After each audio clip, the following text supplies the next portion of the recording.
다 같이 사도신경 하심으로 1월 2일 토요일 새벽 예배를 하나님께 올려드리겠습니다.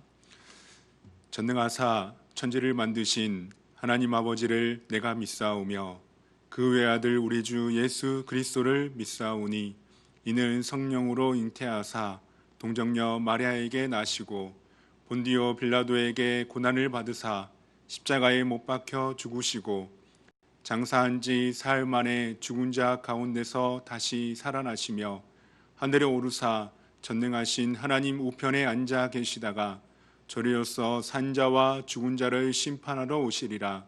성령을 믿사오며 거룩한 공회와 성도가 서로 교통하는 것과 죄를 사하여 주시는 것과 몸이 다시 사는 것과 영원히 사는 것을 믿사옵나이다. 아멘. 찬송가 295장 드리시겠습니다.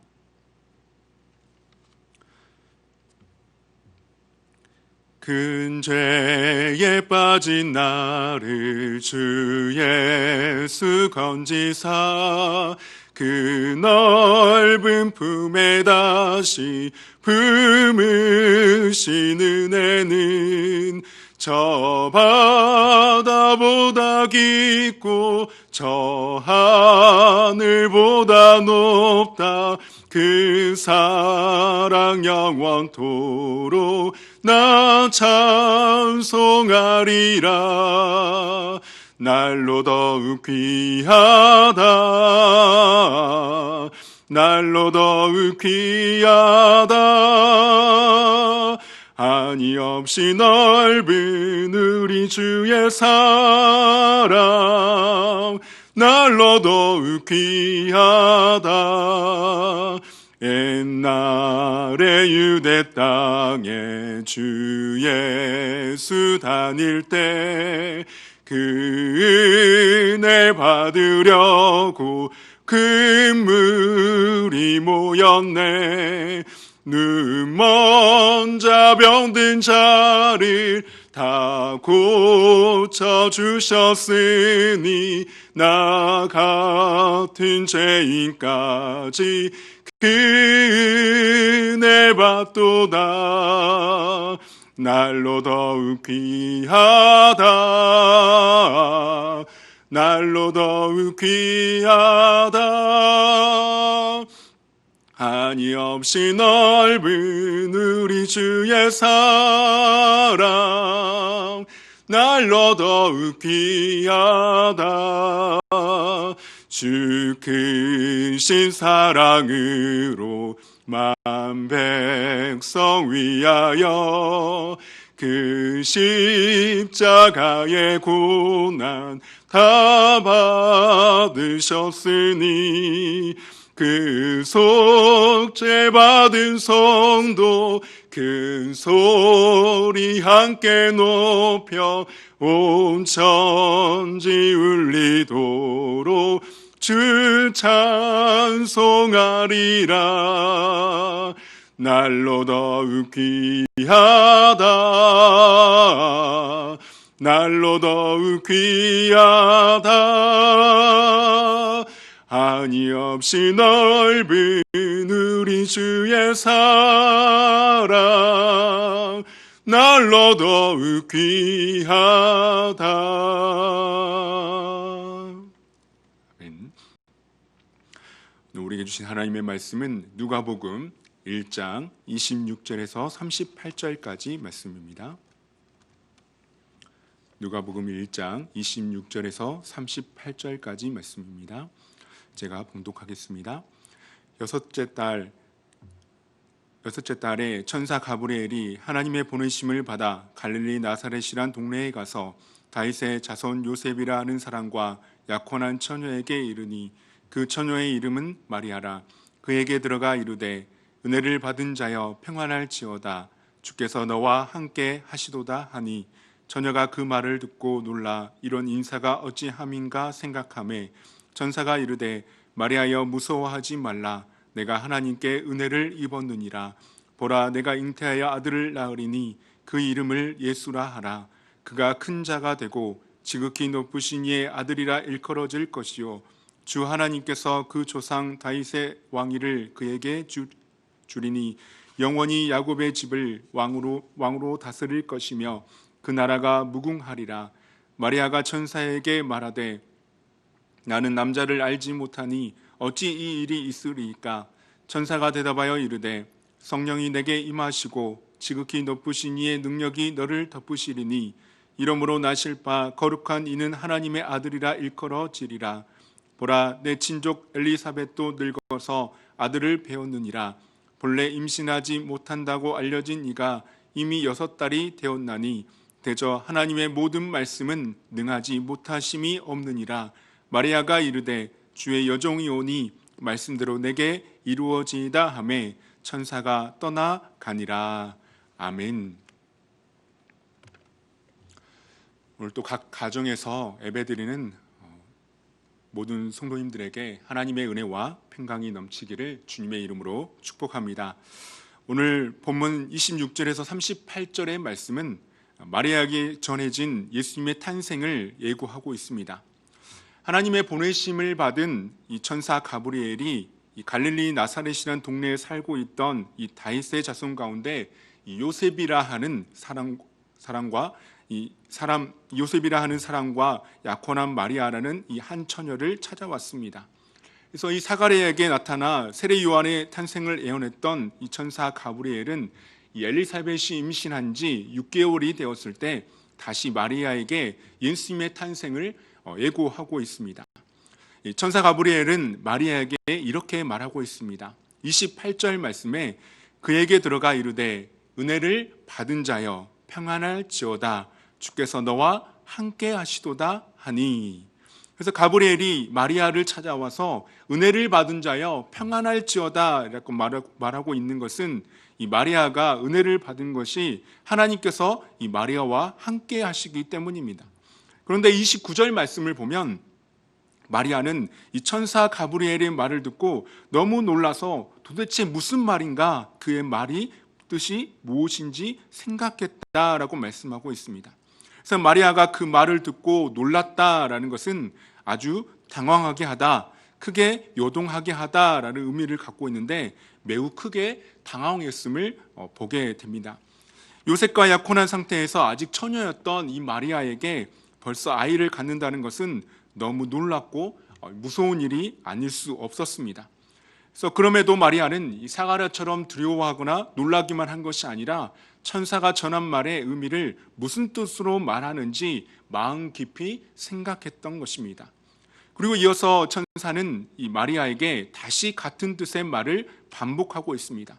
그래서 30절 말씀을 보면 천사가 이르되 마리아여 무서워하지 말라 내가 하나님께 은혜를 입었느니라 라고 말씀합니다.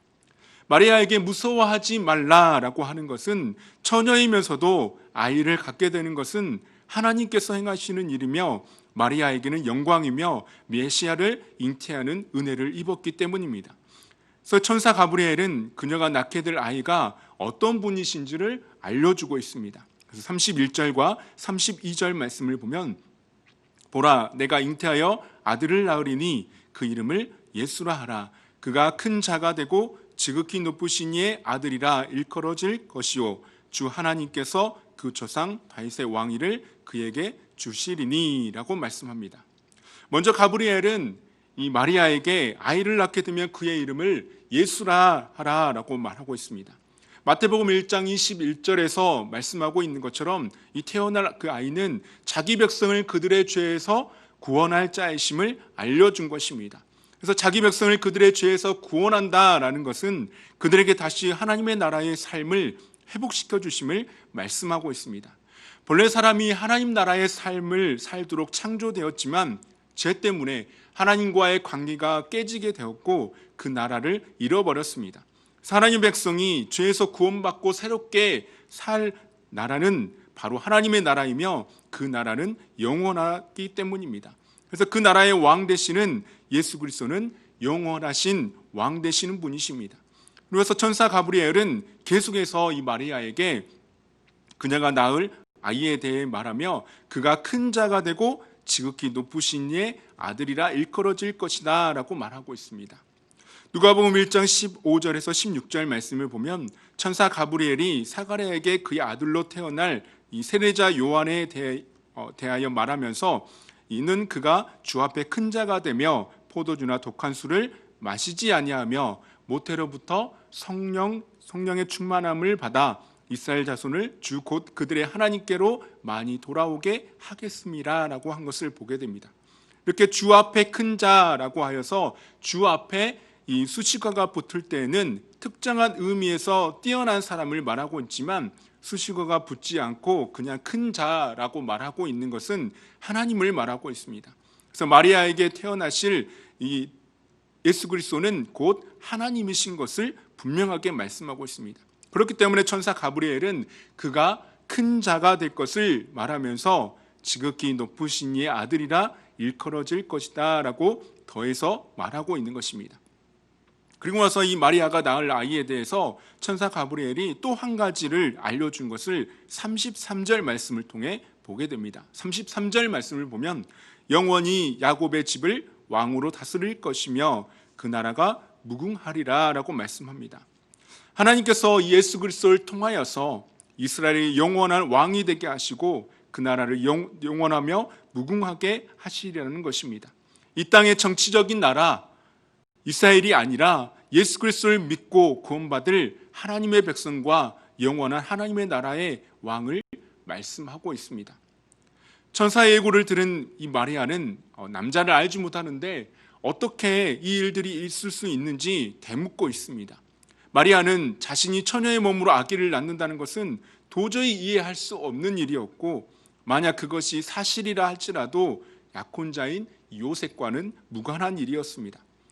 자신이 부정한 여인으로 약혼자 요셉과 주변 사람들에게 얼마든지 오해를 받아 돌에 맞아 죽을 수 있는 위험한 일이었기 때문에 다시 물었던 것입니다. 이 물음에 대해 35절 말씀과 같이 답하고 있습니다. 35절 말씀을 보면 천사가 대답하여 이르되 성령이 내게 임하시고 지극히 높으신 이의 능력이 너를 덮으시리니 이름으로 나실 바 거룩한 이는 하나님의 아들이라 일컬어지리라 라고 말씀합니다. 천사는 마리아에게 성령님이 임하셔서 덮으실 것이다 라고 말씀합니다. 성령으로 잉태하게 된다라고 말씀합니다. 사람의 힘으로는 그것이 불가능하게 생각될지 모르겠지만 천지 만물을 지으신 성령님께서는 하실 수 있으시며 오래전부터 약속된 예언의 말씀은 반드시 이루어져야 함을 가르쳐 준 것입니다. 우리는 성령님께서 어떤 방법으로 마리아에게 잉태하게 하셨는지 알지 못합니다. 우리가 알지 못하는 방법으로 천지 만물을 창조하셨던 것처럼 예수님을 잉태하게 하셨을 것입니다. 그런데 예수 그리스도께서 성령으로 잉태하셨다는 것은 이 땅의 사람들과 다르게 죄와는 전혀 관계없이 태어나셨다는 것입니다. 아담 안에서 태어나는 모든 사람은 아담의 원죄를 갖고 태어나기 때문에 하나님 앞에 다 죄인들입니다. 그러나 예수 그리스도는 모든 일에 우리와 같이 시험을 받으신 분이시지만 죄가 없으신 분이십니다. 죄는 죄인을 구해줄 수 없고 죄를 용서해 줄 수 없으며 죄인들을 위해 대속 사역을 감당할 수 없기 때문입니다. 죄 없으신 예수님만이 우리의 구주가 되시며 그 십자가의 대속의 피가 우리의 죄를 깨끗하게 해주실 수 있는 것입니다. 이 모든 사실을 아직도 확신하지 못하는 이 마리아에게 천사가 엘리사벳의 임신 사실을 36절의 말씀을 통해 알려주고 있습니다. 36절 말씀을 보면 보라 내 친족 엘리사벳도 늙어서 아들을 배웠느니라 본래 임신하지 못한다고 알려진 이가 이미 6달이 되었나니 라고 말씀합니다. 천사는 이 마리아의 친족으로 아이를 낳지 못한다고 했던 이 엘리사벳이 임신한 지 벌써 6달이나 되었다는 근거로 하나님의 말씀에는 불가능이 없음을 분명하게 말씀하고 있습니다. 마리아는 천사가 전해주는 말씀을 듣고 자신의 경험이나 지식을 앞세워서 의심하고 반문했던 모든 것들을 다 내려놓고 믿음으로 순종할 것을 고백하고 있습니다.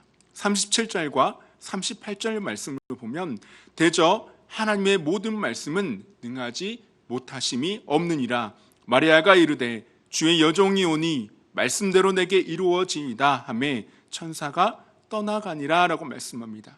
주의 여종이 오니 말씀대로 내게 이루어지이다라는 이 신앙 고백은 요정에 불과한데 주인 되신 하나님께서 자신을 통해 그 일을 이루시겠다면 어떤 상황과 고난이 있다 할지라도 순종하겠습니다라는 이 순수한 믿음의 고백이었습니다. 자신의 인생을 통해 하나님의 뜻이 이루어질 것을 순종함으로 기다렸던 것입니다. 그리고 46절에서 56절의 말씀을 통해 마리아는 비천한 자신을 통해 능력의 하나님이 큰 일을 행하시며 백성을 구원하는 구주 하나님을 찬송하고 기뻐했습니다. 우리는 몇 주 전에 성탄절을 보냈습니다. 만약 예수님께서 이 땅에 오시지 않으셨다면 예수님의 십자가와 부활도 없었을 것입니다. 우리에게 구원도 없다는 것입니다. 그러나 하나님이신 예수님께서 우리와 같은 사람이 되셔서 가장 낮은 자리에 오셨습니다. 예수님께서 우리의 죄를, 내 죄를 담당하시고 십자가에 못 박혀 죽으셨고 그 예수님을 믿음으로 영원한 나라에서 영생을 누리며 살게 하시는 은혜를 누리게 되었습니다. 그렇기 때문에 예수님께서 이 땅에 오심은 큰 기쁨의 좋은 소식이 되는 것입니다. 이 땅에서 살아가는 우리가 은혜 받은 자답게, 구원받은 자답게 살아가야 하는데 어떤 신앙 고백이 우리에게 있어야 하겠습니까? 2020년 코로나19로 인해서 어렵고 힘든 한 해를 보냈지만 2021년 새롭게 시작하는 우리 자신에게 하나님의 모든 말씀은 능하지 못하심이 없으며 주의 종이 오니 말씀대로 내게 이루어질 것을 믿습니다라는 믿음의 고백이 우리 가운데 있어야 할 줄 믿습니다. 코로나가 아니라 앞으로 더 힘들고 어려운 일들로 인해서 환경과 상황들이 변하고 5년이 지나고 10년이 지난다 할지라도 하나님의 모든 말씀은 능하지 못하심이 없으며 말씀대로 내게 이루어질 것을 믿습니다 라는 이 고백은 우리 가운데 변하지 않아야 하는 것입니다. 마리아가 입었던 은혜와 순종과 믿음을 가지고 2021년 우리 자신이 먼저 예수님만 높이며 끝까지 부지런히 달려갈 수 있는 우리 모두가 될 수 있기를 주님의 이름으로 축원합니다. 아멘. 기도하겠습니다. 하나님 아버지, 은혜와 사랑을 감사합니다. 2020년 힘들고 어려운 일들이 많이 있었지만 하나님의 은혜 가운데 보내게 하시고 새로운 2021년을 맞이하게 하시니 감사합니다. 우리의 마음이 하나님의 말씀으로 다시 한번 새롭게 변화시켜 주시고 내가 주인이 아닌 하나님께서 우리의 삶의 주인 되어 주셔서 하나님의 모든 말씀은 능하지 못하심이 없으며 말씀대로 내게 이루어질 것을 믿습니다 라는 이 믿음의 고백으로 부지런히 달려갈 수 있도록 성령으로 충만하게 하시고 은혜를 더하여 주옵소서. 우리의 추운 날씨지만 우리의 심령이 얼어붙지 않게 하시고 하나님의 사랑으로 늘 회복되게 하여 주옵소서. 오늘 하루도 하나님께서 영광 받아 주실 줄 믿사오며 예수님의 이름으로 기도합니다. 아멘. 하늘에 계신 우리 아버지여, 이름이 거룩히 여김을 받으시오며 나라의 임하옵시며 뜻이 하늘에서 이룬 것 같이 땅에서도 이루어지이다. 오늘날 우리에게 일용할 양식을 주옵시고 우리가 우리에게 죄 지은 자를 사하여 준 것 같이 우리 죄를 사하여 주옵시고 우리를 시험에 들게 하지 마옵시고 다만 악에서 구하옵소서. 대개 나라와 권세와 영광이 아버지께 영원히 있사옵나이다. 아멘. 우리 시간 기도할 때 오늘 우리에게 주신 말씀을 붙들고 기도합니다. 교회 공동 기도 제목과 우리 각자 갖고 있는 기도 제목을 가지고 있는 자리에서 하나님 앞에 기도하며 나가겠습니다. 기도하겠습니다.